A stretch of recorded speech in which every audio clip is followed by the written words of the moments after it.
O Com LicitaCast é um programa da empresa Com Licitação, que objetiva trazer conteúdos ricos, leves e descontraídos. E temos um presente para você que ouve esse cast. Na descrição deste episódio, você encontrará uma página com diversos conteúdos gratuitos para quem atua com licitações. Além disso, você também terá acesso a um formulário exclusivo para fazer seu cadastro no Com Licitação e testar todos os nossos serviços por 15 dias gratuitos.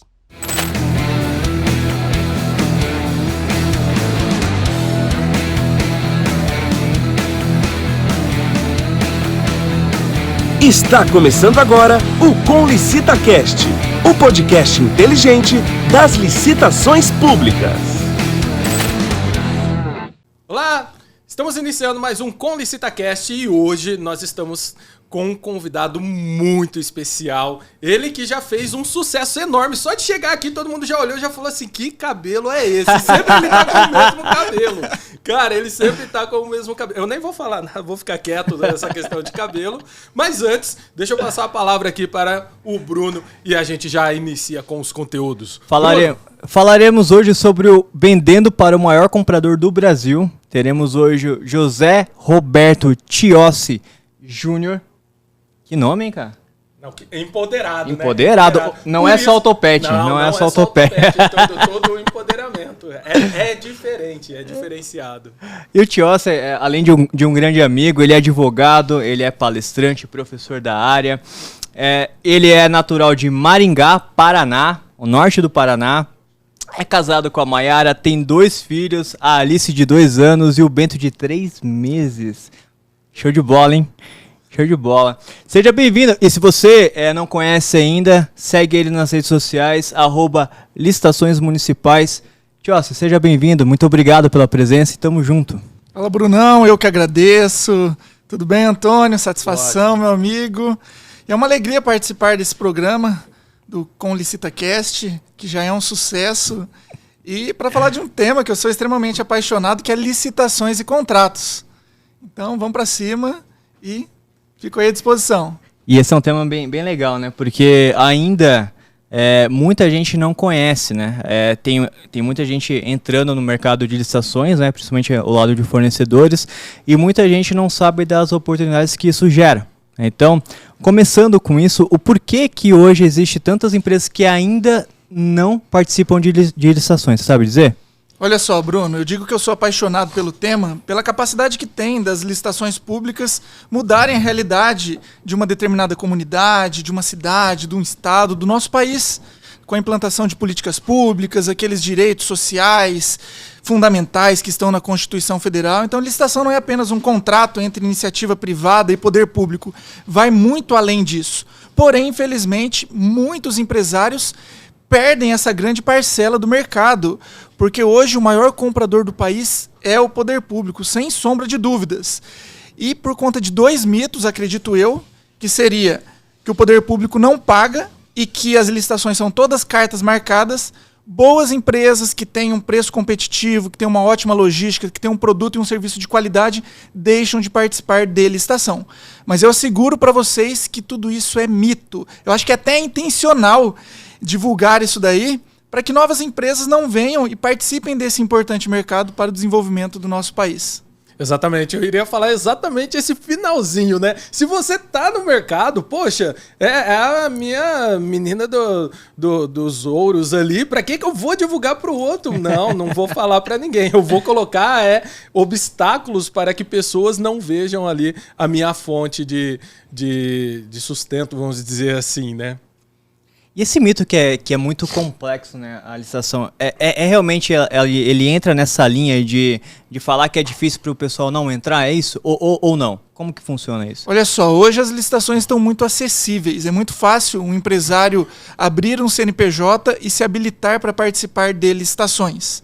Então assim, basta uma assessoria personalizada, basta um estudo adequado, hoje qualquer empresário tem condições de participar de licitações no nosso país. É óbvio que tudo depende do vulto da licitação, da complexidade do objeto, e daí algumas regrinhas, algumas exigências, elas vão se tornando mais adequadas de acordo com a natureza do objeto.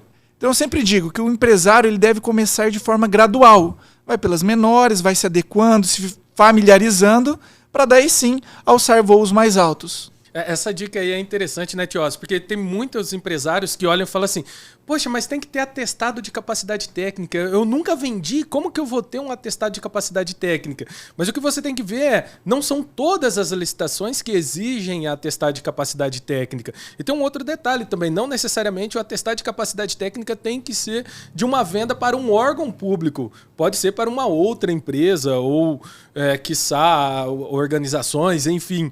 Então, veja, a dica é, comece vendendo nas licitações que não exijam atestado de capacidade técnica, em especial nas dispensas eletrônicas ou cotações eletrônicas, né? Que geralmente o volume é menor e não tem essa exigência, e vai solicitando o atestado. E aí você vai compondo o seu acervo. E aí, quando se deparar com uma licitação de um vulto maior que exige o atestado de capacidade técnica, você está pronto e apto a poder participar. Exatamente. E tem um outro lado, um outro ponto muito importante, que nem todas as licitações é necessário a exigência de atestado de capacidade técnica. A própria Constituição Federal, lá no seu inciso 21 do artigo 37, é muito claro que em relação à habilitação econômica e habilitação técnica, será exigido apenas aquele necessário para a execução do objeto. Então, um empresário bem instruído ou bem assessorado, ele sabe dessas situações e, eventualmente, ele pode até impugnar, questionar os editais. Porque, infelizmente, o que eu tenho percebido é que muitos órgãos públicos solicitam tudo que está na lei. Mas aquilo ali é um rol exemplificativo, né? O gestor, ele avalia, tem o dever de motivação. A própria nova lei de licitações é muito clara em relação a isso, que é necessário todas as exigências habilitatórias serem motivadas na fase interna. Então, diante de uma ausência de motivação, cabe um questionamento. E isso amplia a competitividade e, automaticamente, o poder público acaba encontrando uma proposta mais vantajosa. Perfeito, professor. E tem um detalhe também, né? Quando a pessoa olha assim, né? E é daí que vem aquele mito de, não, isso daí é a carta marcada, olha a exigência que eles estão fazendo. Muitas vezes muitas vezes não vai ser carta marcada, né? Pelo menos esperamos que não seja. Mas a grande questão ali, muitas vezes o servidor, ele não tem essa informação. Ele olha ali e fala, não, eu posso exigir isso, isso e isso. E muitas vezes ele exige de forma que não deveria, que são documentos que estão a mais para aquela natureza de contratação. E por isso que é importante a capacitação, entender ou contar com uma assessoria, uma consultoria, alguém que seja especialista ali, que possa te ajudar. É o que eu sempre falo, existem duas formas de você chegar a um ponto. Ou você aprende a chegar naquele ponto, e isso vai levar tempo, em alguns casos, tentativa e erro, ou você tem alguém ao seu lado que sabe chegar naquele ponto. Você tem um guia que vai te auxiliar, pelo menos na primeira vez que você vai fazer aquilo, ou as primeiras vezes que você vai fazer aquilo. Exatamente. Né? Só a prática que vai, de fato, tornar o licitante cada dia mais habilitado, apto, tanto nas licitações presenciais quanto nas licitações eletrônicas, que agora ganham força com a nova lei de licitações. Mas é o tempo, tem que ir para o campo de batalha, que daí cada licitação é uma novidade, uma surpresa, e assim o licitante ele vai se tornando forte para alçar voos mais altos. Perfeito. Legal. E se eu sou um licitante agora? Eu abri um CNPJ, ouvi falar de licitação, não sei nada de licitação, nunca ouvi falar. Quais são os primeiros passos para ele poder começar a entender? Eu sei que vocês já falaram aqui de alguma assessoria, mas assim, mastigando um pouco mais, o que esse fornecedor ele deve, por onde começar? Olha só, interessante pergunta, Bruno. São vários pontos. Primeiro, o licitante ele tem que saber se de fato atende aquele objeto. Então ele vai fazer uma busca nas licitações de acordo com a natureza do seu objeto, de acordo com o segmento, de acordo com a região, porque existe uma logística para efetuar as entregas, prazos que devem ser observados e respeitados. Então, primeiro, é avaliar o seu próprio produto, o seu próprio serviço, se está adequado e de acordo com as necessidades do poder público. Ultrapassada essa etapa, ele precisa organizar a documentação. E a documentação, teoricamente, é muito simples, porque são documentos que já estão elencados na legislação, e uma vez a documentação estando apta, basta ele manter. E geralmente são certidões fiscais, trabalhistas. Então é muito fácil de manter essa documentação sempre atualizada. O muito importante é que os impostos, os tributos sejam pagos, porque se eles não estiverem adimplentes, automaticamente as certidões sairão positivas. Então, dois pilares muito importantes seriam esses: de avaliar a natureza do objeto, se está de acordo com aquilo que ele tem condições de ofertar e se a documentação básica, a documentação mínima, também atende o que a licitação está exigindo. Legal. Exato. O que você diria, então, Antônio? Para um fornecedor, ele está chegando agora. Chegou agora no mercado. Bruno está chegando agora Cheguei agora no mercado e não sei nada. Estamos aqui numa mesa, faz de conta que é uma mesa de bar. Uma mesa de bar, tem uma cerveja assunto... aqui dentro e outra aqui. Maravilha, vamos lá, assunto de bar. A primeira coisa, vou copiar o que o professor Tiossi falou, é verificar se o produto atende ou não atende. Se eu vou conseguir ter aquela solução para aquele órgão, sim ou não. Né? Uma outra coisa que é muito importante, eu verificar todos os custos previamente. Porque você vê muita conversa, assim, o pessoal falando assim, não, ganha primeiro, depois a gente vai atrás. Não. Primeiro eu tenho que saber se são produtos e eu não sou um fabricante, primeiro eu tenho que saber quem são meus possíveis fornecedores. Segundo, o que eu preciso saber? Questão do logística. Tenha mais de uma transportadora. Ela vai conseguir entregar dentro daquele prazo? Qual o custo disso? Eu consigo fazer isso sim ou não? Né? E também verificar a questão tributária. Porque veja, eu e o Tiossi, a gente pode... Eu, Tiossi, você... A gente tá aqui conversando entre amigos, de repente eu olho e falo assim, eu tô vendendo essa caneca. Aí o Tiossi olha pra mim e fala, quanto você quer? R$15. Beleza, o Tiossi me dá os 15 e eu dou a caneca pra ele. Agora, se o Tiossi é órgão público, ele fala, eu pago R$15 na sua caneca. Eu falo, não, beleza, toma a caneca. Aí eu tô esperando o Tiossi me pagar. O Tiossi, não é assim. Me dá a nota fiscal. Então, eu tenho que calcular todo o meu custo antes de participar. E depois o resto é a questão documental. O que a gente tem que analisar, até para dividir a licitação como fornecedor, dividir em 3 partes. Né? Como se fosse 3 partes. A primeira parte é se eu consigo, se eu atendo sim ou não aquelas exigências para o objeto a ser contratado. Segunda parte, se eu tenho ou não toda a documentação que ele exigiu. Se eu consigo cumprir. Então, veja, tem que ter a questão da habilitação técnica, entre aspas, vamos dizer assim, e a parte documental, jurídica ali, para eu conseguir comprovar. E a terceira parte é se eu vou conseguir executar sim ou não. Porque não adianta eu chegar e estar palavrado aqui com o Tiossi e falar assim, não, Tiossi, beleza, eu vou te fornecer 30 canecas do ConLicitaCast. Ok. E aí, de repente, eu não consigo executar isso, eu entrego 15. E aí o Tiossi olha para mim e fala assim, Antônio, você está de brincadeira, eu preciso de 30, não são 15? E aí a gente vai ter tudo ali um desentendimento e, consequentemente, eu não vou receber aquilo que eu almejei, aquilo que eu esperei para receber. O Bruno, olha só que legal. É interessante também que o empresário ele faça um estudo em relação ao seu ramo de atividade. Por exemplo, eu atuo com material de construção, material de expediente, gêneros alimentícios. Tarefinha de casa, vai no portal de transparência da sua prefeitura, no município na qual você reside, que a sua empresa está sediado, e veja, nos últimos 2 anos, 3 anos, 4 anos, quais empresas foram contratadas nesse segmento e qual o volume de recursos que foi aplicado. Porque daí você tem noção da competitividade, qual tem sido o preço praticado naquele segmento, e isso facilita, porque você consegue calcular um investimento mais adequado. Então eu sempre falo, se você não está vendendo na sua prefeitura, saiba que o seu vizinho, que o seu colega, alguém está vendendo. Então acesse o portal de transparência, hoje está tudo disponível lá, a lei de acesso à informação. São informações relevantíssimas que auxiliam na tomada de decisão, principalmente para participar das licitações. Que show de bola, perfeito. Show de bola. E assim, eu sou uma empresa e entrei, e por que eu deveria investir nesse mercado? O que é mais atrativo no mercado de venda para o governo em si? Olha só, fantástica pergunta. Hoje, nós falamos muito em marketing digital, em publicidade, as empresas investem milhões para elas se destacarem em relação aos seus concorrentes. Então elas estão aí a todo momento se reinventando, porque o público é muito exigente. Então ela tem que estar em evidência a todo momento.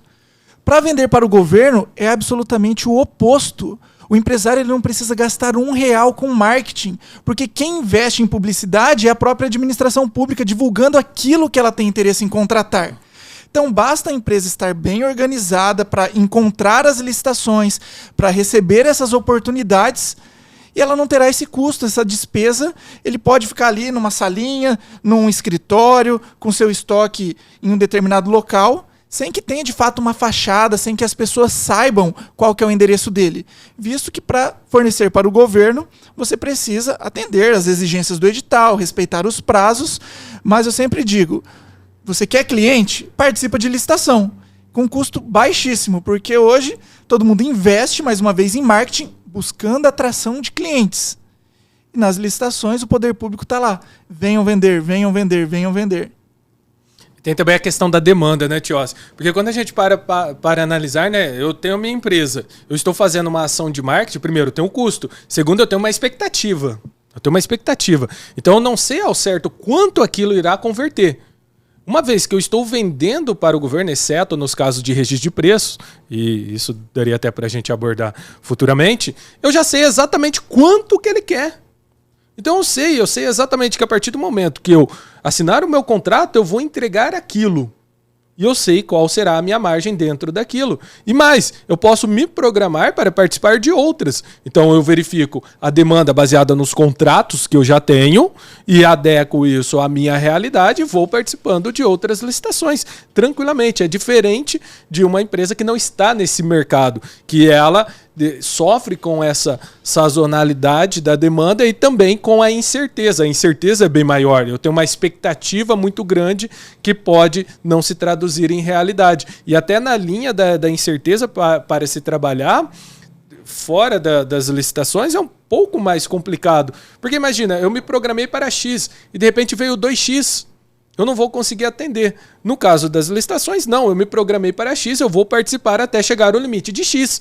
Quando chegar ao limite de X, eu simplesmente não participo mais, não terei clientes insatisfeitos, não terei ninguém nas redes sociais falando mas aí eu não consegui comprar, ou comprei e não entregou e tudo mais. Então, veja, você tem uma série de benefícios ali quando você está vendendo para o governo. Antônio, isso é fato.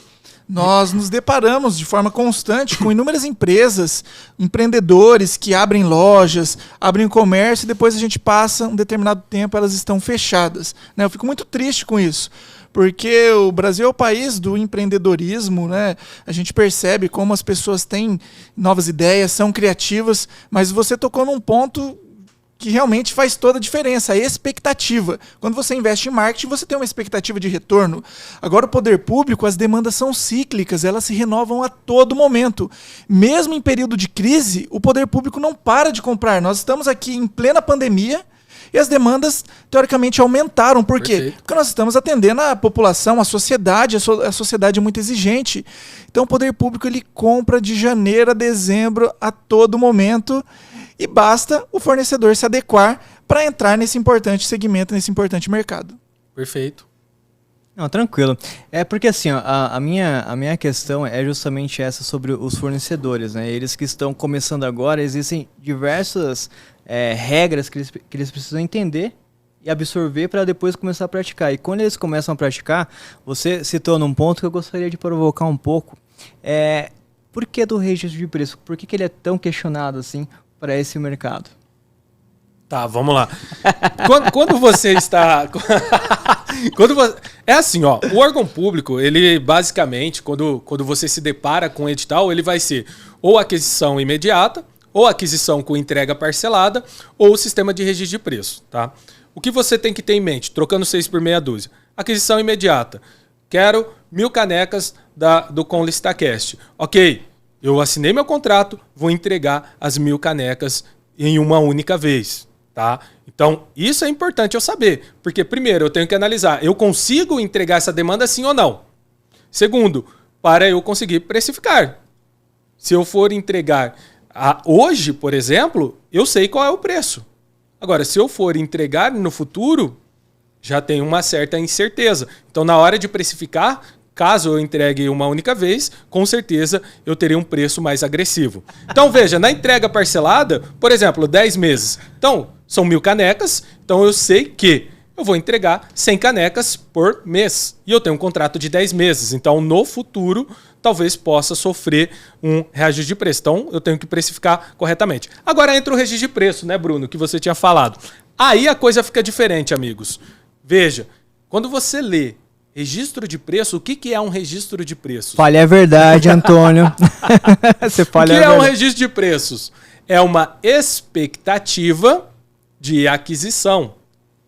E aí, quando que o órgão público faz um registro de preço? Quando ele tem uma incerteza de quantidade e tem uma incerteza de quando. Então, eu sei que eu vou precisar, mas eu não sei quanto e nem quando. E quando você assina um contrato de registro de preço, você tem que ir, ou está participando de uma licitação de registro de preço, você já tem que chegar com uma mentalidade totalmente diferente de uma licitação de aquisição, independente dela ser parcelada ou com entrega imediata, porque você tem uma expectativa de fornecimento que não necessariamente se traduzirá em fornecimento e não necessariamente o órgão público vai contratar todo aquele quantitativo. E o risco também é maior. Veja, por exemplo, na aquisição parcelada, imagine que eu estou fornecendo com um determinado preço e lá no 7º mês ele teve um reajuste de preço. Veja, eu entreguei 6 meses tendo lucro. De repente, no 7º mês teve um reajuste, talvez o órgão público não reajustando, eu consiga ainda ter uma margenzinha para entregar até o final. Tá? E também a quantidade que eu vou entregar será menor. Agora veja, se for um registro de preço, 6 meses ele não pediu. Aí no 7º mês ele resolve pedir. E você não entregou nada, você não teve margem nenhuma, você não lucrou, você não vendeu. Você vai vender a partir de agora. E o preço reajustou. E aí o órgão público pode dizer, não, eu não vou reajustar. Claro, tem casos e casos, daria um outro com LicitaCast só para falar dessa questão de registro de preço e reajuste, mas basicamente o registro de preço é uma expectativa e não uma certeza de vendas. Tá? Existe toda uma regra. Tá? Tudo isso que eu disse é bem superficial, mas só para vocês entenderem. É o que eu diria para o Bruno se ele estivesse iniciando agora no mercado de licitações e falasse, poxa, eu estou vendo aqui, ó, o contrato dá 1 milhão. Poxa, calma, é um registro de preço. Não é bem assim, Vamos né? com calma.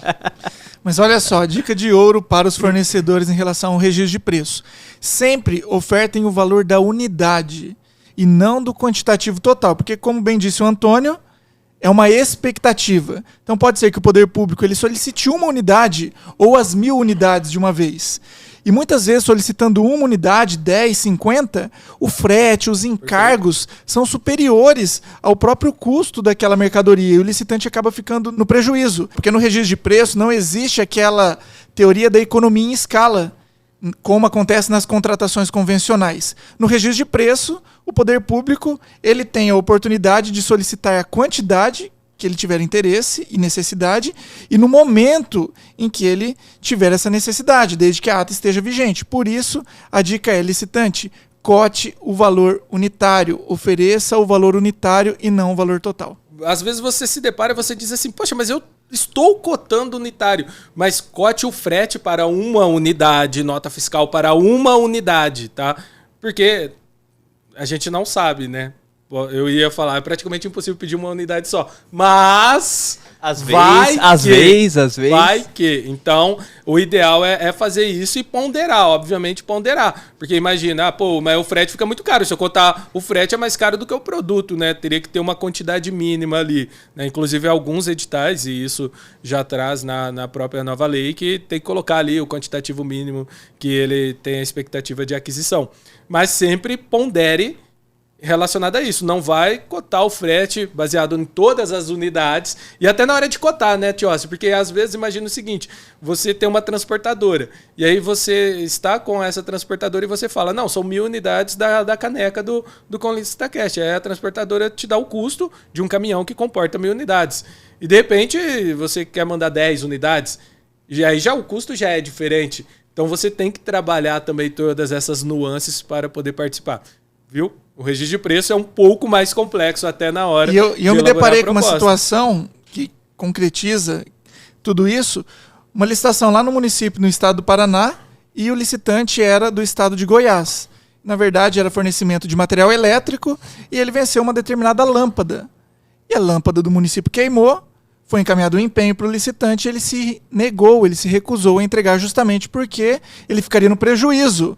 Mas é aquilo, licitantes, prestem muita atenção quando for um registro de preço, porque você está participando por sua livre e espontânea vontade. Você precisa saber e conhecer todas as regras do jogo, porque o poder público pode sim solicitar apenas uma unidade e você deve entregá-la sob pena de uma abertura de um processo administrativo, de uma possível sanção.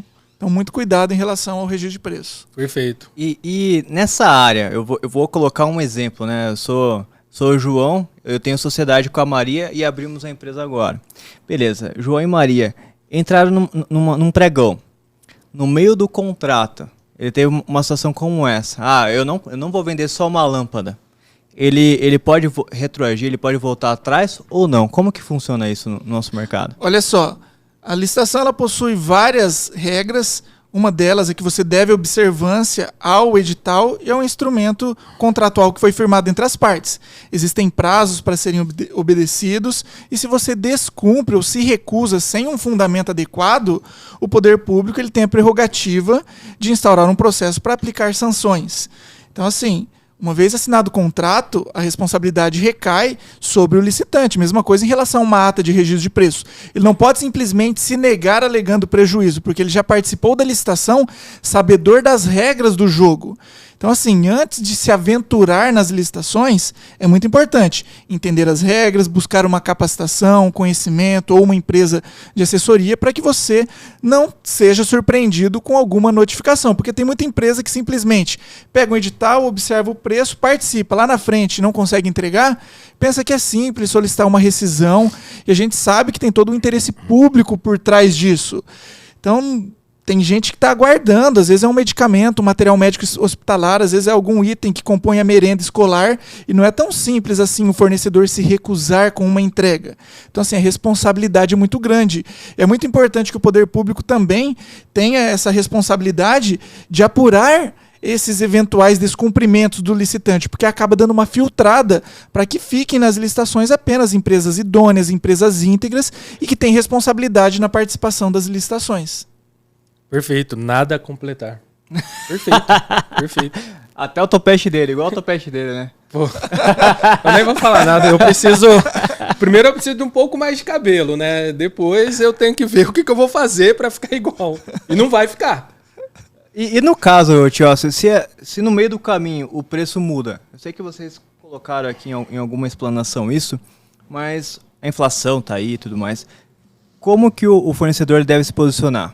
Olha só, a Constituição Federal ela assegura isso, está lá no inciso 21 do artigo 37, que o licitante ele tem direito de manter o equilíbrio econômico da sua proposta. Ou seja, se ele possui uma margem de lucro no momento de participação do certame, aquela margem deve ser mantida durante toda a execução contratual. Mas, caso aconteça uma oscilação em razão de algum fato superveniente ou algum fato imprevisível ou até previsível de consequências incalculáveis, cabe a ele, licitante, comprovar, apresentar uma planilha de custos ou documentos comprobatórios para que ele tenha o seu reequilíbrio econômico restabelecido. Então, assim, eu vejo muitas vezes os licitantes participando sem uma organização adequada. Simplesmente ele vê que naquele momento é um preço atrativo e oferece a sua proposta. Porém, ele não documenta como ele chegou naquele preço, como ele chegou naquele custo. Passados 2, 3 meses, tem uma oscilação do preço de mercado e ele fica sem parâmetro para pleitear esses reequilíbrios. E é aí que, mais uma vez, tarefinha de casa para todo licitante, todo empreendedor que está aqui nos acompanhando.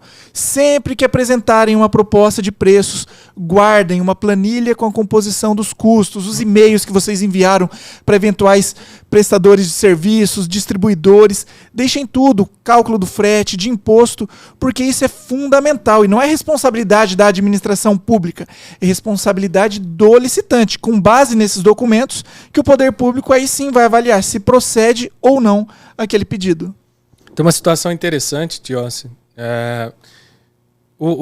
Em geral, né, para quem já está há um tempo, eles sempre falam assim, não, é simples, é só eu pegar a nota fiscal de compra da época que eu fiz a licitação e pegar uma nota fiscal de compra agora, que eu consigo comprovar que não está mais equilibrado o meu contrato e solicitar um reequilíbrio.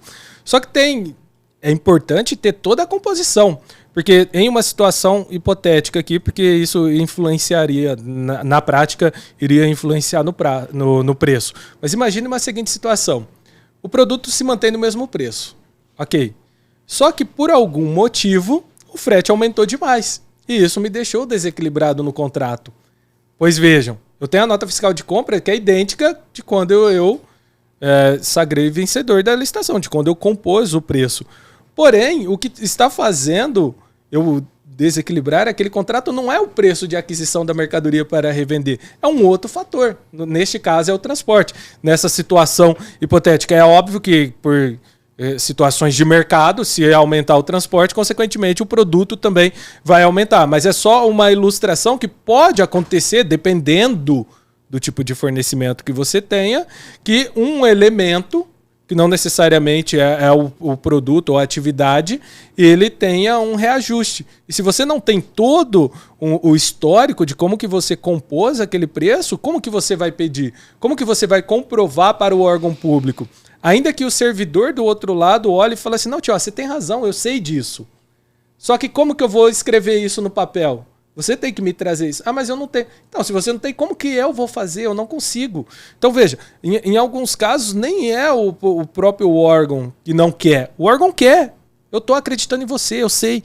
Você só tem que me comprovar isso. Então, por isso que é importante ter todo esse custo, como que você chegou na composição. Exato, porque é uma via de mão dupla. O fornecedor ele tem interesse em fornecer o produto, executar o serviço, e a administração pública ela precisa do fornecedor. Então, muitas vezes a gente vê uma verdadeira queda de braço. A administração ela olha ali com um tom meio negativo. O licitante mal assinou o contrato, a ata já está pleiteando. Mas nós vivemos em um país em que a oscilação do preço é constante. Então, ele tem assegurado esse direito. E a questão das notas fiscais, embora no campo prático seja muito comum e frequente, elas por si só não significam absolutamente nada. São apenas indícios. Até porque são muito variáveis. Chego lá no meu fornecedor, no distribuidor, tenho condições em comprar uma quantidade alta e pagar à vista, eu tenho uma condição de compra diferenciada. Agora eu chego no meu fornecedor e pago parcelado ou uma quantidade inferior, automaticamente eu pagarei mais por aquilo ali. Então, assim, a nota muitas vezes pode ser manipulada. Perfeito. Por isso que é importante nós termos essa composição de custos, uma planilha em que, de fato, todos os elementos estejam ali bem discriminados, inclusive até com matérias jornalísticas sobre o ramo de atividade na qual aquele fornecedor atua. Então, assim, são inúmeras situações que cabe ao licitante, que é o expert naquela matéria, naquele segmento, ele sabe melhor do que ninguém como que compõe o seu custo. Então, assim, só não consegue reequilíbrio quem não quer, por falta de organização, porque a legislação, a jurisprudência, a doutrina, todos asseguram em favor do licitante. Legal, legal. E se eu sou uma ME nesse mercado, tem muita ME surgindo, né? Infelizmente, algumas fechando também, né? Como que eu devo me posicionar? E existem alguns benefícios se você é ME ou PP? Olha só, esse é um tema também fantástico, poderíamos falar horas aqui, vários podcasts a respeito, porque existe uma legislação específica, a Lei Complementar 123 de 2006, o objetivo foi auxiliar os micro e pequenos empresários para o desenvolvimento, para que um dia eles também se tornem médias e grandes empresas. Mas olha só, segundo dados do Sebrae, mais de 99% das empresas no Brasil estão enquadradas como micro ou pequenas empresas. Quando a gente ouve esse termo, parece que é aquela empresinha de fachada, de fundo de quintal, que foi recém-constituída. Porém, o que enquadra cada uma dessas empresas é o seu faturamento bruto. Por exemplo, o microempreendedor individual é aquele que ofere em cada ano calendário receita bruta igual ou inferior a R$ 81 mil. A microempresa vai até 360 mil. Já a empresa de pequeno porte até 4 milhões e 800. Então, assim, não é toda empresa que tem um faturamento bruto de até 4 milhões e 800. Mesmo assim, a legislação trouxe regras específicas, inclusive com licitações exclusivas para esse tipo de empresa, licitações até R$ 80 mil, exclusivas para micro e pequenas empresas, cotas reservadas de até 25% apenas para essas micro e pequenas empresas. Lá no estado do Paraná tem um pré-julgado 27, o estado de Minas Gerais também, o Tribunal de Contas, tem precedentes no mesmo sentido do poder público instaurar licitações apenas para micro e pequenas empresas sediadas em determinada região, em determinado município. O objetivo, óbvio, é fomentar o comércio local, regional, para que essas micro e pequenas empresas tenham um desenvolvimento, visto que, como nós falamos, qual que é o tema do nosso podcast aqui? venda para o maior comprador do país, que é o poder público. E automaticamente, essas micro e pequenas empresas vendendo, elas vão gerar mais empregos, elas vão gerar mais renda, e elas estarão automaticamente crescendo para um dia se tornar médias ou grandes empresas. Perfeito, exatamente. E muito se fala, né, do princípio da igualdade e tudo mais, né? E aí, quem talvez tenha uma empresa que não se enquadre em ME, PP ou MEI, pode estar olhando e falando assim, mas vem cá, isso daí não está igual. Como assim você vai fazer uma licitação para determinadas empresas porque elas são menores e tudo mais? O que a gente tem que olhar é que ali o que está se fazendo ele está fazendo a equidade. Então veja, se eu sou uma empresa maior, eu tenho um poder maior de barganha e, consequentemente, eu tenho a condição de fazer um preço melhor. Então muitas vezes, né, a maioria das empresas são de pequeno porte, mas quem acaba vendendo é uma empresa que teria condições de se sustentar ali e ter um valor, mesmo com um preço menor, ter uma margem maior. E tem um outro detalhe também nessa questão das MEs. A gente começou, né, falando da questão da burocracia e tudo mais.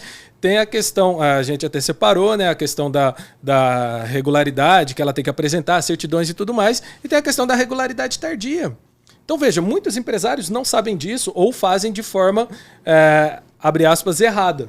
Então veja, eu vou participar da licitação lá na Prefeitura do Tiossi. E eu tenho uma pendência com a Receita Federal, por exemplo.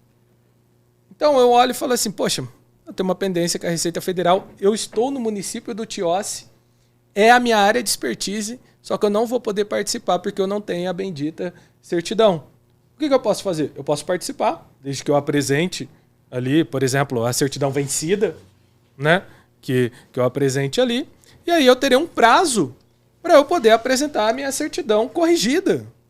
Então, veja, não é porque eu não estou adimplente agora, que eu sendo uma empresa ME, PP ou MEI, lembrando que todos esses benefícios, eles também se estendem para os MEIs, claro, resguardando as proporções e as atividades que o MEI pode executar, então eu posso participar. E o segundo erro que cometem muito é a questão de, não, eu sou ME, eu não vou anexar documento nenhum, eu vou deixar isso em branco. Né? Ali no, se eu não me engano, no 47 da Lei 155, se eu não me engano, ela já traz, que fala, né, que ela terá a regularidade tardia, na regularidade financeira, fiscal e financeira. Fiscal e trabalhista. Isso. Fiscal e trabalhista.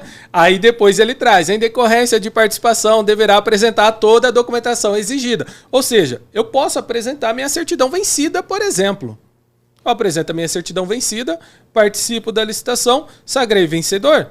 Vou lá, ou quito o meu débito e emito uma certidão negativa ou uma certidão positiva com efeito negativo no caso de parcelamento. E isso também é um ponto interessante, né, Tios? Que às vezes a empresa olha e fala assim, mas eu não consigo quitar esse débito.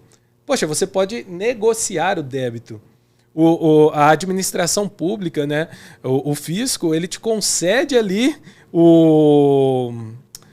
um benefício, vamos dizer assim, a confiança de que você vai pagar. Então você vai lá, negocia com ele, emite a certidão positiva com efeito negativo, pode participar normalmente, apresenta a certidão e segue o jogo, vai sagrar vencedor e vai vender para o governo. Exatamente. Assim, é um benefício que é utilizado todos os dias, essa questão da equidade que o Antônio comentou.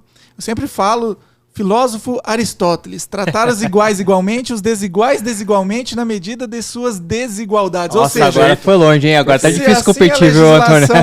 Ele já chega com esse cabelo. Tá difícil. Se assim a legislação permitiu, significa que de fato eles possuem essa prerrogativa. Porque, como eu disse, licitação não é apenas um contrato assinado entre partes.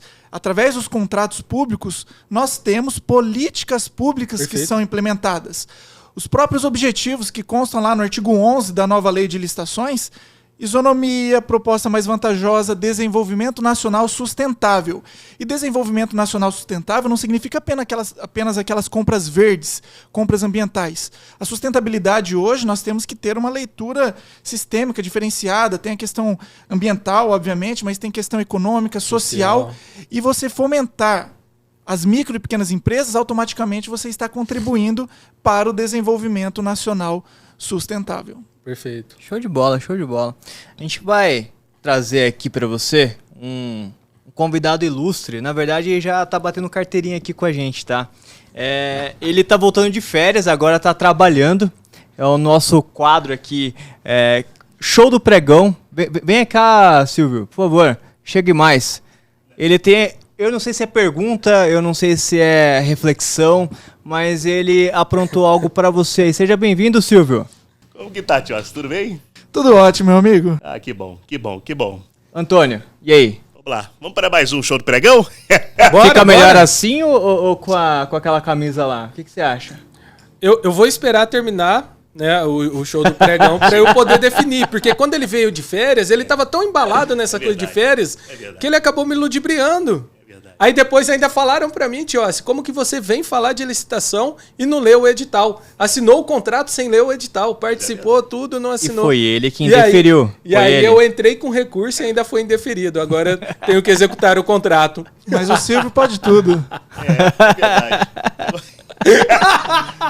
Vamos começar isso aqui? Vamos. Então, Era só um Tiossi, desabafo. hoje o show do pregão é com o nosso convidado Tiossi. Tiossi, a gente preparou aqui umas perguntinhas. Você está preparado, Tiossi? Sempre preparado. Sempre preparado. Olha, mas ele é preparado. Que Mas isso? que topete bonito. Sinto lhe dizer, mas o meu é mais bonito que o seu. Muito bem, muito bem. Vamos então para a primeira rodada de perguntas, Tiossi. Vamos lá. Show do pregão. Tiossi, valendo um abraço no final desse podcast. Quem é o santo da licitação? Alternativa A, o São Loguinho, que ajuda a encontrar a licitação perdida. Alternativa B, o Com Licitação, que além de ajudar a encontrar a licitação, também facilita a vitória do certame. Alternativa C, o Santo Hilário, porque só com bom humor para aguentar os procedimentos licitatórios. Ou a última alternativa, alternativa D, o São Jorge, porque licitante mata um dragão por dia. Bem bolada, bem bolada. Quem fez essa aqui foi a Libinha. Bem bolada. Responda, a resposta é com você, Joshi. Silvio, a alternativa B. B, o Com Licitação. Aê! Aê sim, Tiossi. Muito bom. Muito bem. Muito bem, então vamos agora para a segunda rodada de perguntas com o nosso queridíssimo Tiossi. Tiossi, valendo um beijo na testa do Bruno. O que fazer logo depois de ganhar uma licitação, Tiossi? O que fazer? A, chamar o pregoeiro para beber? Para tomar uma? Alternativa B, chorar com um pregoeiro porque para ganhar foi necessário descer o preço até que não ter lucro algum. Ai, meu Deus do céu, aí é difícil. Alternativa C, anunciar sua vitória no Facebook para provar que licitação não é máfia. Olha só. Ou alternativa D, não sei, nunca ganhei uma licitação. Meus clientes sim. Muito Qual é a alternativa correta, Tiossi? Alternativa D. D. Sim, essa mesmo. Muito bem, muito bem. Tá Ele é bom, hein, rápido. Tiossi? Você tá bom, Ele é Tiossi? rápido, olha só. Nem precisou da ajuda dos universitários. Muito bem. Vamos lá para a última rodada de perguntas com o nosso companheiro Tiossi. Vamos lá. Valendo, muito obrigado, um grande abraço e ótimos negócios. Qual o melhor meio de inabilitar concorrentes no pregão? Alternativa A, dança das cadeiras. Alternativa B, para o ímpar e o perdedor sai do certame. Meu Deus. Alternativa C, sequestrando a avó dos concorrentes.